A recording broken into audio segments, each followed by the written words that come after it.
आता बातमी आहे भारताचं टेन्शन वाढवणारी। डोनाल्ड ट्रम्प यांनी देशभरातील व्हिसा अपॉइंटमेंट थांबवल्यात। याचा सर्वात जास्त परिणाम भारतावर होण्याची शक्यता आहे। अमेरिकेने इमिग्रेशनवरील सक्ती वाढवली आहे। अमेरिकेने जगभरातील दूतावासांना व्हिसासाठी प्रशिक्षण देण्यास सुरुवात केली आहे। याचा कालावधी किती असणार हे अद्यापही निश्चित नाही।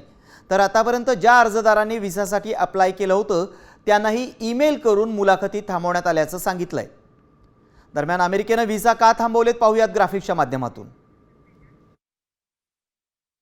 अमेरिकेने जगभरात व्हिसा देणं आता अनिश्चित काळासाठी थांबवलंय। सर्व अमेरिकी दूतावास आणि वाणिज्य दूतावासांमधील अधिकाऱ्यांसाठी विशेष प्रशिक्षण आयोजित करण्यात आलंय। अर्जदारांची अधिक सखोल तपासणी आता या माध्यमातून होणार आहे। अमेरिकेच्या सरकारी सुविधांवर भार टाकू शकणाऱ्या व्यक्तींची ओळख पटवण्याचा हेतू यामागे आहे।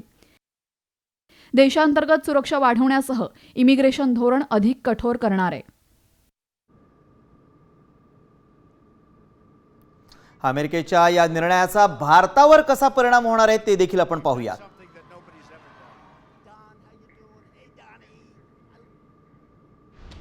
भारतीयांचे इमिग्रेंट किंवा नॉन इमिग्रेंट ठरवलेले व्हिसा जे आहेत ते रद्द होतील। बंदी किती दिवसांसाठी असेल याची स्पष्टता नाही।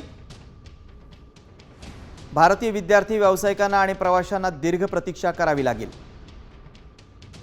ग्रीन कार्डच्या प्रतीक्षेत असलेल्या भारतीयांची कागदपत्र आणि प्रक्रिया मध्येच रखडण्याची शक्यता आहे।